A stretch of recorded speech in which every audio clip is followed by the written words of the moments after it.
Haleluya, buat hari yang indah ini.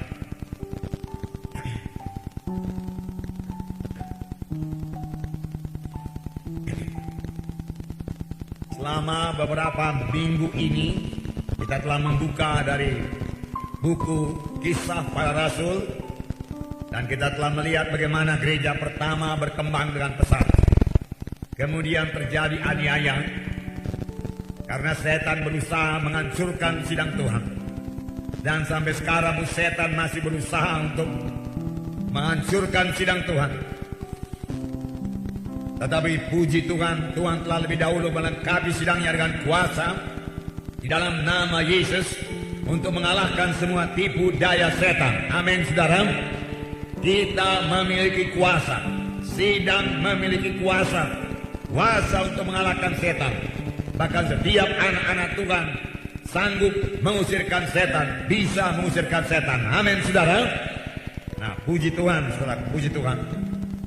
Kemudian sidang jemaat tersebar setelah Stefanus mati syahid, mati martir, dan Filipus pergi ke kota Samaria. Filipus yang seorang diaken, dia bukan seorang rasul, lalu memberitakan tentang Mesias di kota Samaria. Dan Tuhan menyertai pemberitaan Filipus dengan kuasa dan tanda ajaib. Tuhan selalu menyertai pemberitaan tentang Yesus. Tanda ajaib, tanda mujizat daripada Tuhan belum berhenti. Tanda ajaib, tanda mujizat masih berlangsung. Ini berarti kesembuhan melalui doa masih berlangsung. Amin, saudara. Kelepasan melalui peretakan tangan dalam nama Yesus masih berlangsung. Amin. Hamba-hamba Tuhan boleh meletakkan tangan bagi jiwa-jiwa yang terikat dengan narkotika, ganja, dan lain sebagainya. Dan dia boleh bebas dalam nama Yesus. Amin. Hamba-hamba Tuhan boleh meletakkan tangan pada jiwa-jiwa yang terikat oleh dukun-dukun, kuasa-kuasa kegelapan. Dan dia bebas dalam nama Yesus. Amin. Kuasa tersebut diberikan Tuhan pada gerejanya. Terlebih pada gerejanya pada akhir zaman ini. Jadi mujizat masih berlangsung. Saudaraku, milikilah mujizat Tuhan tersebut. Sama seperti Filipus yang bukan rasul, hanya diaken, pelayan meja, mengatur makanan. Tetapi karena aniaya datang, dia tersebar. Lalu sampai di Samaria dia memberitakan Injil Yesus Kristus. Dan firman Tuhan berkata, banyaklah tanda ajaib, tanda mujizat. Bukan sedikit, tetapi banyak. Biarlah hari ini kita merindukan tanda ajaib, tanda mujizat. Haleluya, saudaraku. Karena Tuhan tidak berubah. Tuhan Yesus yang memberikan kesembuhan, Tuhan memberikan kesembuhan sekarang ini. Setan-setan diusir keluar. Dan pada waktu setan itu diusir keluar, setan menjerit, setan berteriak ketakutan, berteriak terkejut. Karena sudah lama-lama dia dalam negeri Samaria belum pernah diusir. Tapi berita Injil, kuasa Roh Kudus datang ke sana dan setan mesti pergi dalam nama Yesus. Banyak orang timpan disembuhkan, orang lumpuh disembuhkan. Dan firman Tuhan berkata seorang tukang sihir bernama Simon juga bertobat. Dan setelah Simon dibaptis, dia bersama-sama dengan rasul-rasul. Dan Simon takjub akan mujizat Tuhan, akan tanda-tanda ajaib yang besar, akan mujizat yang besar yang terjadi dalam pelayanan Filipus. Tentu kita semua merindukan hal ini. Biarlah kita semua lapar dan haus akan kuasa Tuhan. Biarlah ini menjadi topik doa kita, topik doa sidang pada akhir zaman ini. Perlu tanda ajaib, perlu tanda mujizat, perlu kesembuhan, perlu mujizat Tuhan. Berikanlah Tuhan pada sidangmu ini, kita berdoa. Biarlah peletakan tangan berkuasa Tuhan, kita berdoa. Karena minggu yang lalu saudara sudah mendengarkan firman Tuhan mengenai peletakan tangan. Tiap-tiap anak Tuhan boleh meletakkan tangan. Dan kuasa Tuhan akan menyertai. Kapan kita meletakkan tangan, bukan kita yang menyembuhkan, Tuhan yang menyembuhkan. Karena ini janji Tuhan. Tetapi kita harus penuh dengan Roh Kudus, penuh dengan kasih Tuhan, dan motif kita benar mengasihi jiwa-jiwa, maka Tuhan akan bekerja. Akhir zaman sudah tiba. Dunia tidak bisa dimenangkan hanya dengan khotbah saja. Tidak bisa. Kita perlu mendemonstrasikan kuasa Tuhan. Ini telah kami laksanakan, saudaraku, beberapa tahun yang lewat, dari desa ke desa, dari kota ke kota. Dan saya percaya ini masih berlangsung terus dan akan bertambah-tambah banyak lagi tanda ajaib, tanda mujizat. Saudara, orang-orang kampung hanya mau percaya kalau mereka melihat mujizat. Kalau yang cerita saja mereka tidak mau percaya. Perlu tanda ajaib, perlu tanda mujizat. Bahkan beberapa kali kami mendemonstrasikan kuasa Tuhan yang nyata-nyata jika mereka datang kepada Tuhan. Lalu kami mulai menceritakan bahwasanya Yesuslah yang berbuat tanda ajaib, dan Yesus juga sanggup mengampuni dosa, dan Tuhan itulah satu-satunya jalan ke sorga. Dan mereka percaya, dan kerap kali diikuti dengan pembangunan gereja di desa tersebut. Tuhan Yesus sendiri melayani dengan kuasa dan tanda ajaib. Tuhan Yesus tidak bicara saja. Memang pengajaran Tuhan sangatlah diurapi, tetapi Tuhan Yesus mengadakan banyak tanda, banyak mujizat, banyak kesembuhan. Dan Tuhan Yesus berkata, Roh Kudus ada padaku dan Dia mengurapi aku untuk memberitakan kabar baik kepada orang-orang miskin. Perlu urapan Tuhan, urapan Roh Kudus. Dan Roh Kudus yang mengurapi Yesus adalah Roh Kudus yang mengurapi kita sekarang. Tidak ada bedanya. Roh Kudus yang menyanggupkan Tuhan Yesus, Roh Kudus yang menyanggupkan kita sekarang. Roh Kudus yang memberikan hikmat kebijaksanaan kepada Tuhan Yesus, Roh Kudus yang memberikan hikmat kebijaksanaan kepada kita. Oh, biarlah kita lebih intim lagi dengan Roh Kudus. Amin, saudara. Lebih intim lagi, lebih rapat lagi dengan Roh Kudus. Dan Dia mengurapi aku untuk memberitakan kebebasan bagi orang tertawan, kelepasan bagi orang tertindas, dan memberitakan tahu rahmat Tuhan telah datang, memberi penglihatan pada orang buta. Dan pada hari ini genaplah nas ini suatu kamu mendengarnya. Tuhan berkata, 2000 tahun yang lewat sudah genap. 2000 tahun yang lewat sudah dimulai pekerjaan Roh Kudus yang luar biasa. Dan pada akhir zaman Tuhan pasti mengembalikan lagi pekerjaan Roh Kudus yang luar biasa di dalam gerejanya. Amin. Saya juga percaya pada akhir zaman Tuhan tidak memakai penginjil-penginjil yang hebat luar biasa. Tidak lagi, saudaraku. Tetapi pada akhir zaman Tuhan memakai tiap-tiap anak-anak Tuhan. Dengan perkataan lain, Tuhan memakai gerejanya. Tidak akan ada lagi bintang-bintang penginjilan, saudaraku, yang luar biasa. Tidak, saudaraku. Bukan mereka yang membawa jiwa-jiwa menjadi murid Kristus. Tidak. Boleh jadi dalam penginjilan-penginjilan yang besar. Ada lagi hamba-hamba Tuhan yang pakai Tuhan dengan sangat luar biasa, hanya untuk membawa jiwa-jiwa mengenal Yesus sebagai Tuhan dan Juru Selamatnya. Tetapi untuk pemuritan, saudaraku, tidak bisa diserahkan kepada hamba Tuhan yang satu orang, dua orang, atau beberapa orang tersebut. Pemuritan harus dilaksanakan oleh setiap anak-anak Tuhan. Amin, saudara. Jadi setiap anak-anak Tuhan melayani, setiap anak-anak Tuhan menginjil, setiap anak-anak Tuhan bersaksi. Semua kita mengerjakan pekerjaan Tuhan. Semua kita bersama-sama mengerjakan pekerjaan Tuhan. Amin. Semua kita bersama-sama. Semua kita ambil bagian. Dan semua kita bisa dilengkapi Tuhan. Dan memang sudah dilengkapi Tuhan dengan kuasa dan tanda ajaib. Tapi kita perlu bertindak.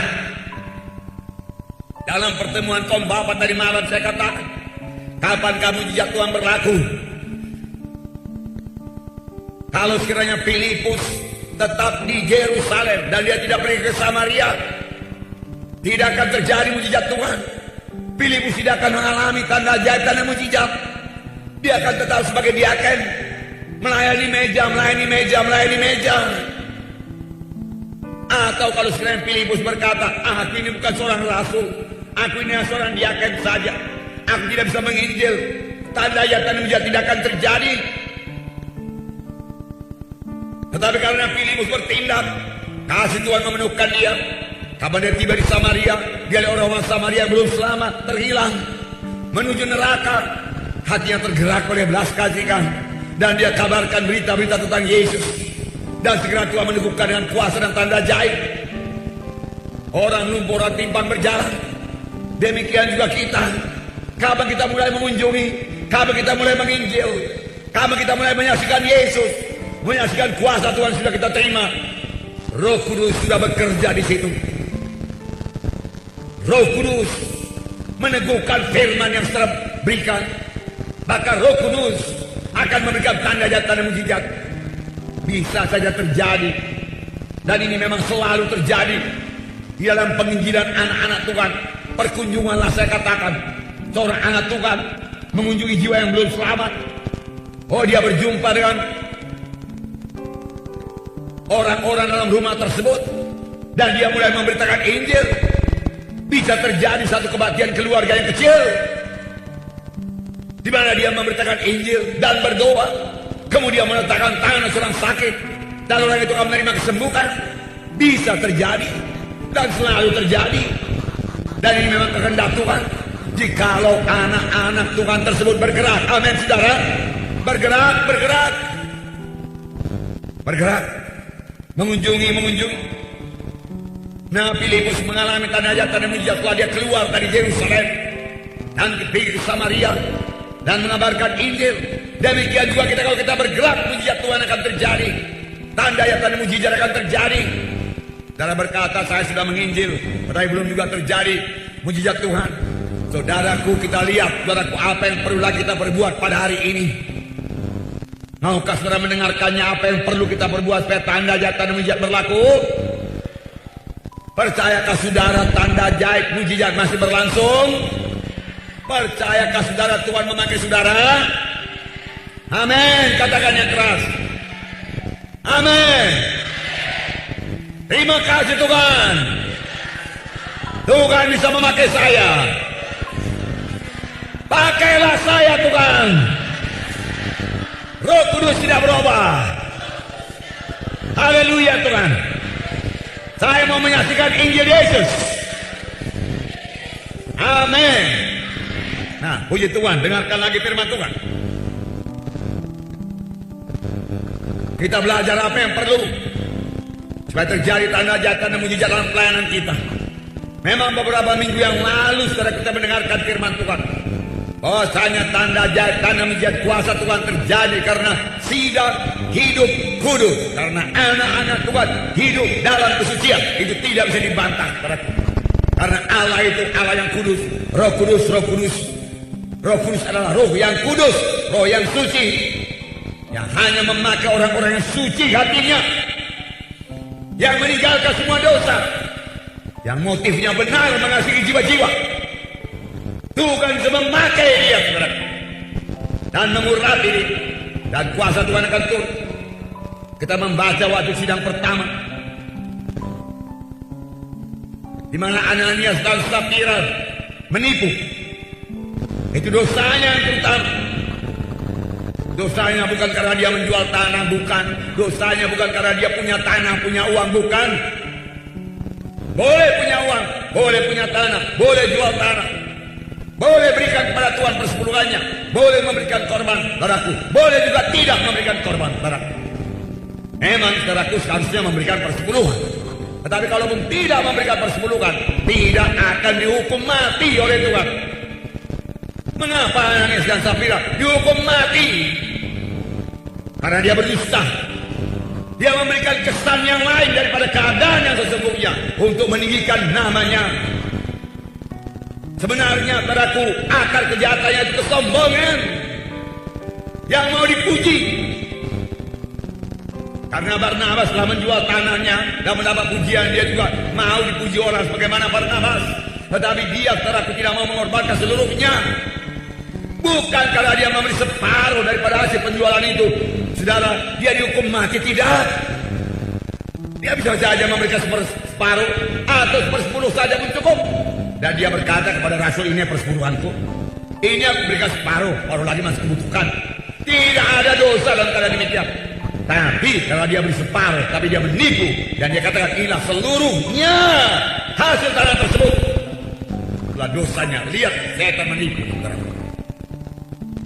Setan menipu melalui dosa, melalui uang. Akibatnya, saudara, hukuman mati berlaku atas mereka berdua, suami istri. Biarlah kita berkata ya di atas yang ya, amin, dan tidak di atas yang tidak, amin. Yang tinggalkan semua dusta, jangan kamu berbohong lagi. Berkatalah benar, firman Tuhan berkata, amin. Dan kalau kita menceritakan sesuatu keadaan, ceritakan dengan sebenar-benarnya, supaya orang mengerti bagaimana keadaan sebenarnya. Jangan keadaan yang lain kita ceritakan untuk membesarkan diri kita, meninggikan diri kita. Cerita yang benar, cerita yang lurus, diberkati Tuhan. Amin. Ya, ini akan mengubahkan diri saudara. Dan firman Tuhan berkata, ketakutan berlaku bagi seluruh jemaat dan orang luar juga. Tapi tanda ajaib karena mujizat bertambah-tambah, dan imam-imam juga bertobat, dia katakan. Dan bayang-bayang Petrus menyembuhkan. Betul. Dengan kekudusan, saudara. Kuasa Tuhan akan bertambah-tambah dinyatakan. Biarlah kita semua maju kepada kekudusan, meninggalkan semua dosa, meninggalkan semua kegelapan dalam hidup kita.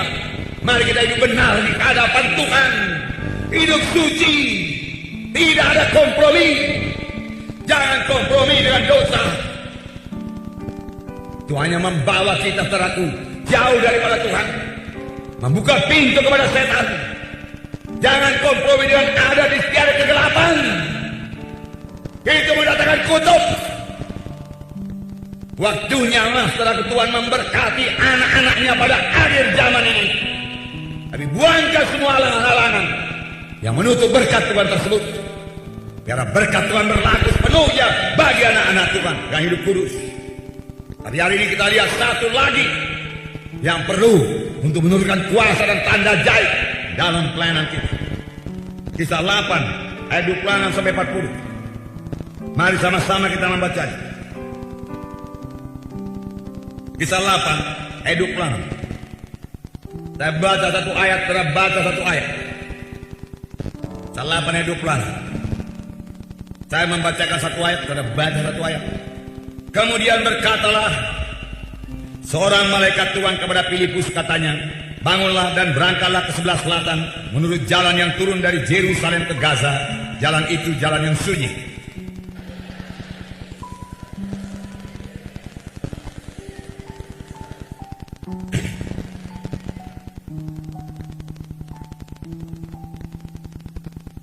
Sekarang orang itu sedang dalam perjalanan pulang dan duduk dalam keretanya sambil membaca kitab Nabi Yesaya.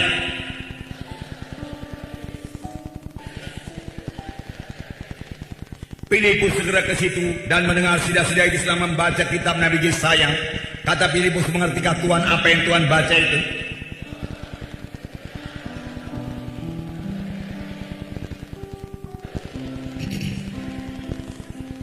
Nas yang dibacanya itu berbunyi seperti berikut. Seperti seekor domba ia dibawa ke pembantaian, dan seperti anak domba yang keluh di depan orang yang memutingi bulunya, demikianlah ia tidak membuka mulutnya.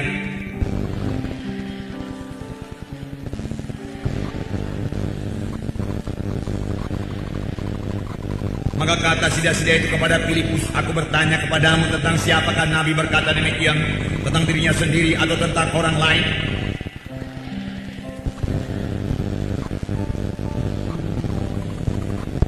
Mereka melanjutkan perjalanan mereka dan tiba di suatu tempat yang ada air. Lalu kata sida-sida itu, lihat di situ ada air. Apakah halangannya jika aku dibaptis?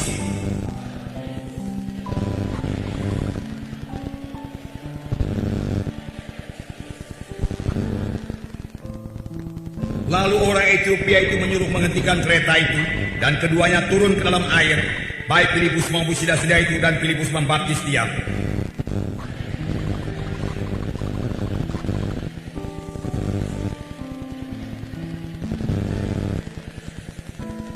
Tapi ternyata Filipus ada di Asdod. Dia berjalan melalui daerah itu dan memberitakan Injil di semua kota sampai ia tiba di Kaisaria. Sampai di situ dulu. Di sini kita melihat pelayanan Filipus yang berkemenangan lagi. Setelah terjadi kebangunan rohani di Samaria, banyak orang diselamatkan, setan-setan diusir, tanda ajaib tanda mujizat. Filipus berhasil lagi membawa seorang sida-sida, yaitu kepala perbendaharaan negeri Ethiopia, dan sekaligus membaptiskannya dalam air, dalam baptisan selam. Karena firman Tuhan berkata ketika turun dalam air, lalu Filipus membaptiskan dia. Perjanjian baru hanya mengenal satu baptisan, yaitu baptisan selam. tambah baptisan Roh Kudus. Di manakah kunci daripada keberhasilan Filipus ini? Perlu kita miliki. Di samping yang sudah kita miliki karena sudah kita dengarkan daripada firman Tuhan 2 minggu yang lalu, yaitu kita harus kudus supaya kuasa Tuhan dinyatakan. Hari ini kita lihat lagi yang pertama, yaitu Filipus memiliki persekutuan yang indah dengan Tuhan, sehingga Filipus mendengar suara Tuhan. Filipus memiliki persekutuan yang intim dengan Tuhan. Persekutuan, relationship, hingga dia bisa berfellowship, bersekutu dengan Tuhan. Banyak kali hal seperti ini tidak dimiliki oleh anak-anak Tuhan maupun hamba-hamba Tuhan. Filipus jelas mendengarkan suara Tuhan. Kalau saudara pelajari perjanjian lama, saudara akan melihat bahwa saya semua nabi-nabi yang dipilih Tuhan mendengarkan suara Tuhan dan mengetahui maksud Tuhan. Mereka selalu berkata, dengarlah, demikianlah firman Tuhan. Jelas dia terima berita daripada Tuhan. Di manakah berita itu sekarang? Apakah Tuhan sudah berhenti berfirman?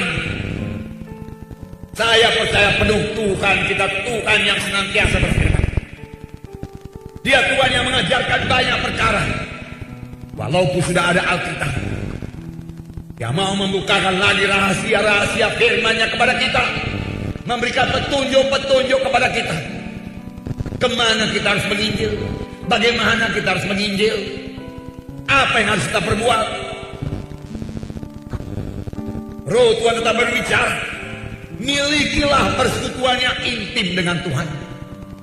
Rindulah akan persekutuan yang intim dengan Tuhan. Amin, saudara. Rindukan persekutuan yang intim. Dalam berdoa kita perlu mendengarkan suara Tuhan. Bukan kita saja yang terus-menerus berkata-kata kepada Tuhan. Mari kita diam sebentar, dengarkan suara Tuhan dalam doa kita. Tuhan akan bicara. Buangkan semua pikiran daging, pikiran duniawi. Karena firman Tuhan berkata, jikalau kamu mengasihi dunia ini, maka tidak ada padamu kasih Bapa. Jikalau pikiran kita dipenuhi dengan pikiran-pikiran dunia ini, tidak ada tempat bagi Roh Kudus untuk bicara. Roh Kudus mau bicara. Dengar suaranya dan miliki persekutuan yang indah dengannya. Ini kunci untuk pelayanan yang berhasil, yang disertai dengan tanda ajaib dan mujizat, yang membawa jiwa-jiwa pada keselamatan. Saudara bisa melaksanakan. Saudara bisa melaksanakannya. Saudara bisa melaksanakannya. Amin. Saudara bisa bersekutu dengan Tuhan. Amin. Saudara bisa mendengarkan suara Tuhan. Amin. Katakan amin. Bisa. Bisa. Lihat di sini dikatakan dalam ayat 26 dikatakan, seorang malaikat Tuhan berkata kepada Filipus, bangunlah dan berangkatlah ke sebelah selatan menurut jalan yang turun dari Yerusalem ke Gaza. Jalan itu sunyi. Seorang malaikat Tuhan, puji Tuhan buat malaikat Tuhan yang diberikan Tuhan sekarang ini giat beroperasi untuk membantu sidang Tuhan ini. Tetapi saya juga membaca satu cerita dari Frank Piretti, bahwasanya malaikat itu hanya aktif bekerja kalau sidang Tuhan berdoa. Kalau sidang Tuhan tidak berdoa, malaikat tidak aktif. Bertambah-tambah sidang Tuhan berdoa, malaikat bertambah-tambah aktif, melindungi anak-anaknya, anak-anak Tuhan, saudara, menunjukkan jalan kepada anak-anak Tuhan, memimpin juga. Karena malaikat disuruhkan daripada Tuhan. Roh-roh yang melayani buku Ibrani berkata, dan malaikat cukup punya kuasa. Bukan dalam kisah 5 dikatakan Petrus dipenjara dan dijaga oleh tentara yang berlapis-lapis, pintu penjara dikunci, malaikat Tuhan bisa masuk dan menepuk punggung Petrus, bangun Petrus, pakai sepatumu, ikat pinggangmu, pintu-pintu terbuka, penjaga tidur, dan mereka keluar. Demikian saja, tidak ada kesulitan bagi malaikat Tuhan. Amin, saudara. Dan pada waktu Paulus terombang ambing beberapa hari lamanya lalu badai yang besar, pada malam hari malaikat Tuhan menampakkan diri kepada Paulus dan berkata, jangan kamu takut, semua isi kapal ini akan selamat kecuali kapal ini, dia katakan. Malaikat Tuhan menguatkan. Puji Tuhan buat malaikat-malaikat Tuhan. Dan malaikat Tuhan masih bekerja sekarang ini, amin. Marilah berjalan dalam kesucian Tuhan. Dan malaikat Tuhan bisa menyertai kita. Sebab kalau kita saudara memikirkan perkara dosa, atau pergi ke tempat-tempat dosa, tempat kegelapan, tempat kenajisan, malaikat Tuhan tidak bisa menyertai kita. Alangkah menyedihkan ini. Malaikat Tuhan masih aktif. Yang mau melindungi saudara, melindungi rumah saudara, melindungi perjalanan saudara. Saya sama sekali tidak khawatir kalau naik plane, saudaraku, tidak akan jatuh. Karena saya percaya satu malaikat sanggup menatang Boeing yang besar itu, saudaraku, ataupun Airbus yang besar itu. Cukupkah kuasa malaikat menatangnya? Cukupkah kuasa malaikat mengangkat plane yang besar itu? Cukup? Cukup. Cukup. Jangan khawatir. Saya percaya kalau saya naik mobil juga, kalau malaikat Tuhan kalau boleh mengatur semua, sehingga saya tidak mendapat bahaya dari orang-orang yang ugal-ugalan di jalan atau yang mabuk-mabuk di jalan. Tidak. Malaikat Tuhan menyingkirkan semuanya. Memang saya juga tidak bisa ugal-ugalan pula bawa mobil. Tidak. Harus semua dikerjakan dalam Roh Tuhan. Amin. Kita juga harus mengasihi pemakai jalan yang lain, maka Tuhan akan memberkati kita dan malaikat Tuhan boleh duduk di samping kita. Amin. Haleluya. Dan kita boleh bersekutu terus dengan Tuhan. Filipus mendengar suara malaikat Tuhan. Berarti dia mendengar suara Tuhan walaupun tidak langsung. Begitu intim Filipus dengan Tuhan. Kemudian dalam ayat 29 dikatakan, lalu kata Roh kepada Filipus, pergilah ke situ dan dekatilah kereta itu. Simpel. Roh Kudus berkata, waktu Filipus melihat kereta itu, pergilah ke situ, dekatilah kereta itu. Begitu Roh Kudus bicara, dan Filipus patuh, Filipus patuh, Filipus patuh. Amin. Dari cerita ini juga kita mengerti pada waktu malaikat Tuhan berkata kepada Filipus, pergilah ke jalan menuju ke Gaza. Kita tahu Filipus segera patuh, bukan berlambat-lambatan. Kalau Filipus membuang-buang waktu, kereta sudah lewat. Tapi dia tidak membuang-buang waktu, segera patuh. Tidak bimbang, tidak ragu-ragu. Walaupun di Samaria kebauan rohani sedang berlangsung, Tuhan berkata tinggalkan sebentar, dan dia tinggalkan ke jalan menuju ke Gaza. Patuh, patuh, patuh. Nah, kemudian dia lihat sida-sida itu, membaca kitab Nabi Yesaya, mengertikah Tuhan apa yang Tuhan baca itu? Bagaimana saya mengerti kalau tidak ada yang menerangkan kepada saya? Lalu Filipus menerangkan, naik ke atas kereta, menerangkan jalan keselamatan. Begitu jelas, begitu berkuasa, begitu diurapi. Sehingga saudaraku, bendahara kerajaan Ethiopia ini bertobat dan mengatakan, aku percaya kepada Tuhan Yesus, baptislah aku. Boleh. Keduanya turun dalam air, lalu Filipus membaptiskannya dan naik ke atas. Kemudian dalam ayat 39 dikatakan, Roh Kudus tiba-tiba mengangkat Filipus, melarikan Filipus.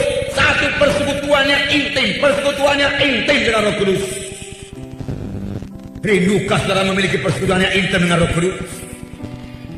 Katakan yang kuat, rindukah saudara memiliki persekutuan yang intim dengan Roh Kudus?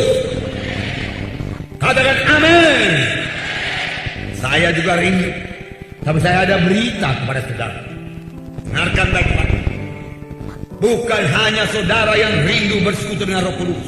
Roh Kudus lebih rindu lagi untuk bersekutu kepada saudara dan menerangkan jalannya dan menyatakan kuasanya dalam hidup saudara. Amin. Roh Kudus lebih rindu lagi. Maka sudah lama dia menunggu. Dan biarlah kita sadari pada hari ini, apakah kita memberi kesempatan pada Roh Kudus apa enggak? Apakah kita terlalu sibuk dengan urusan dunia ini dan pikiran dunia ini? Fokus lebih rindu bersekutu. Kita boleh mendengarkan suaranya. Pada waktu Adam dan Hawa jatuh pada dosa, Tuhan masih datang dalam Taman Eden. Berarti sebelumnya Tuhan sudah selalu datang dalam Taman Eden dan bersekutu dengan Adam dan Hawa. Berkata-kata dengan Adam dan Hawa. Tuhan menikmati persekutuan dengan Adam dan Hawa. Adam dan Hawa menikmati persekutuan dengan Tuhan. Amin. Adakah saudara menikmati persekutuan dengan Tuhan? Nikmatilah persekutuan dengan Tuhan. Dalam doa yang sungguh-sungguh, nikmati persekutuan dengan Tuhan. Tuhan sering datang. Inilah maksud Tuhan menciptakan Adam dan Hawa. Untuk dapat bersekutu dengan Tuhan, Tuhan menciptakan Adam dan Hawa. Bukan supaya Adam dan Hawa terus-menerus kerja keras di Taman Eden, membersihkan Taman Eden. Bukan itu yang terutama. Bukan terutama mengurus Taman Eden, tapi untuk bersekutu dengan Tuhan, berkata-kata dengan Tuhan, punya hubungan yang baik dengan Tuhan. Amin. Dahulu dosa memisahkan kita dengan Tuhan. Firman Tuhan berkata, bukan tanganku terlalu pendek untuk menolong engkau, bukan telingaku terlalu berat mendengarkan doamu, tapi dosamu serupa dinding memisahkan aku dengan engkau. Sehingga kita tidak bisa bersekutu dengan Tuhan. Sehingga doa kita melayang-layang. Tetapi sesudah selamat, dosa itu dicabut, dinding itu dicabut, dan mulai saat kita bisa bersekutu dengan Tuhan. Oh, pakailah ini terus dalam hidup saudara, senantiasa bersekutu dengan Tuhan. Amin. Amin, saudara. Bersekutu dengan Tuhan. Inilah saatnya. Saudara akan sangat dikuatkan kalau saudara bersekutu dengan Tuhan. Saudara akan disegarkan tiap kali saudara bersekutu dengan Tuhan. Saudara akan mengerti, menyambut maksud Tuhan kalau saudara bersekutu dengan Tuhan. Bersekutu dengan Tuhan. Bagus bekerja buat Tuhan. Bagus bersaksi, bagus. Bagus melayani, bagus. Bagus mengusir setan. Tapi kalau hanya kerja terus menerus, Tuhan tidak suka. Tuhan mau kita bersekutu dulu dengan Tuhan dan menerima petunjuk Tuhan. Bagaimana kita mengerjakan pekerjaan Tuhan, lalu kita mulai melayani, menginjil, meletakkan tangan orang sakit, berdoa dan lain sebagainya. Ini nomor satu persekutuan. Yesus punya persekutuan yang erat dengan Bapaknya. Tuhan Yesus berkata, aku dan Bapa itu satu adanya. Aku hanya mengatakan apa yang dikatakan oleh Bapakku. Aku melihat apa yang dikerjakan Bapakku. Dan Tuhan berdoa, jadikanlah mereka itu satu Bapa, sama sebagaimana kita satu adanya. Intim, rapat sekali persekutuan Yesus dengan Bapaknya. Tidak heran pelayanan Tuhan serta dengan kuasa dan tanda jahit. Bisakah kita memiliki hidup seperti ini? Bisakah kita memiliki hidup seperti ini? Rindukah saudara hidup seperti ini? Inilah seharusnya gaya hidup anak-anak Tuhan. Gaya hidup yang bersekutu dengan Tuhan. Gaya hidup yang mendengar suara Tuhan. Gaya hidup yang berkata-kata dengan Tuhan. Gaya hidup yang membuka hati kepada Tuhan. Yang memikirkan perkara-perkara rohani. Sehingga Tuhan bisa bicara. Kapan saja. Dan kita bisa mematuhi suara Tuhan. Mematuhi suara Tuhan. Karena Tuhan juga waktu dalam dunia ini teraku. Dia dalam keadaan tubuh manusia. Dia meninggalkan kemuliaannya di sorga. Dia bisa bersekutu dengan Bapaknya. Dia satu dengan Bapaknya. Dia mengerti menyambut kehendak Bapaknya. Dia tahu apa yang diperbuat Bapaknya. Oh, milikilah persekutuan yang indah dengan Tuhan. Amin.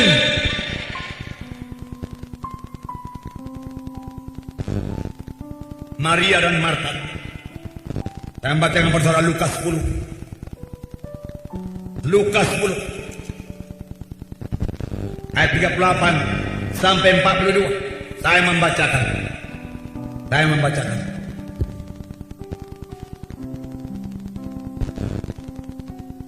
Ketika Yesus dan murid-muridnya dalam perjalanan, tibalah ia di sebuah kampung.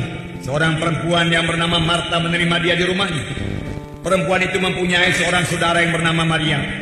Maria ini duduk dekat kaki Tuhan dan terus mendengarkan perkataannya. Sedang Marta sibuk sekali melayani. Ia mendekati Yesus dan berkata, "Tuhan, tidakkah engkau peduli bahwa saudaraku membiarkan aku melayani seorang diri? Suruhlah dia membantu aku." Tetapi Tuhan menjawabnya, "Marta, Marta, engkau khawatir dan menyusahkan diri dengan banyak perkara. Tetapi hanya satu saja yang perlu.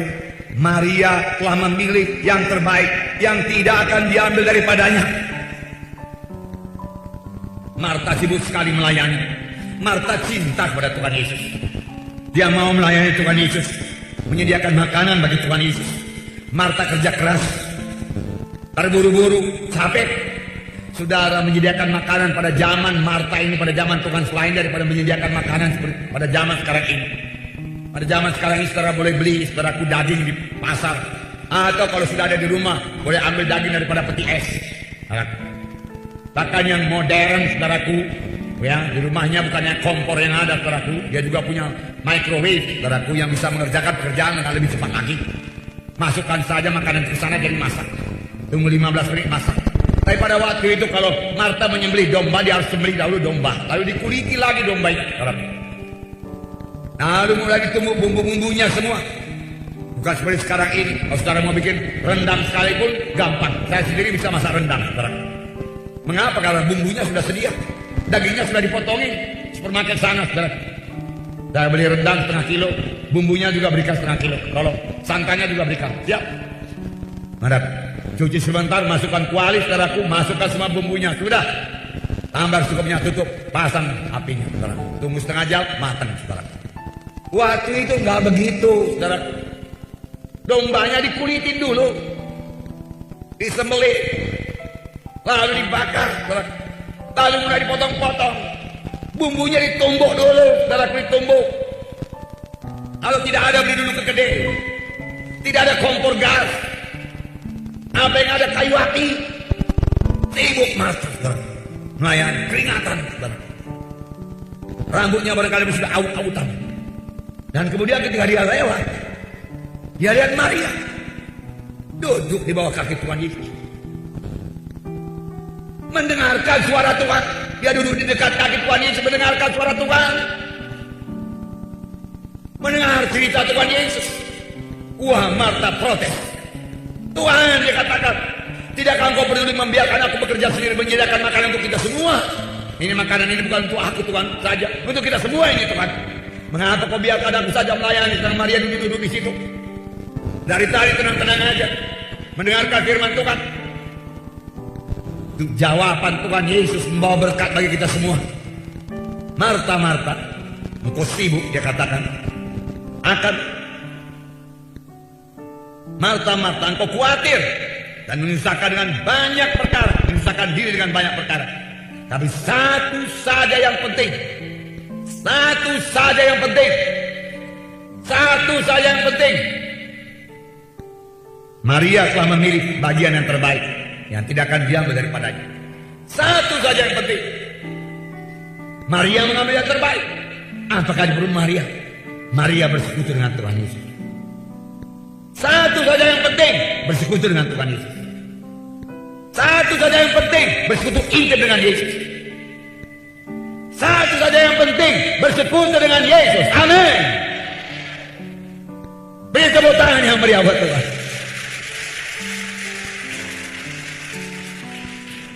Justru yang penting ini banyak kali ditinggalkan oleh anak-anak Tuhan. Tuhan berkata itu yang penting.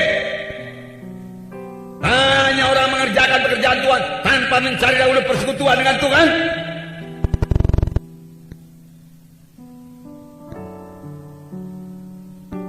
Bersekutu dengan Tuhan.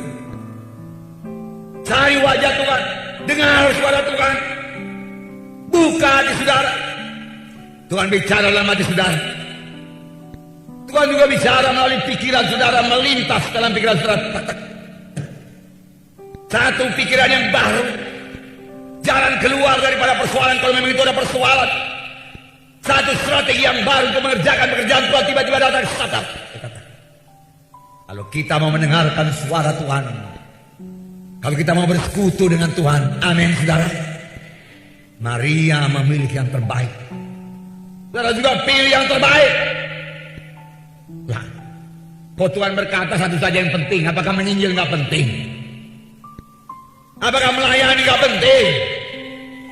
Penting. Tapi menginjil, melayani, berdoa tanpa lebih dahulu bersekutu dengan Tuhan tidak akan memberi hasil yang baik. Amin. Dimulai dengan bersekutu dengan Tuhan. Oleh sebab itu pagi-pagi jangan lupa berdoa 1 jam. Jangan lupa berdoa 1 jam. Dalam doa itu beri waktu untuk mendengar suara Tuhan. Diam sebentar. Aku mau mendengar suaramu Tuhan. Apakah firman pada hari ini Tuhan? Apa yang kulakukan pada hari ini Tuhan? Orang yang menantikan Tuhan akan membaharui kuatnya. Amin. Nantikan Tuhan. Haleluya. Dan doa saudara yang bersekutu dengan Tuhan. Bersekutu dengan Tuhan.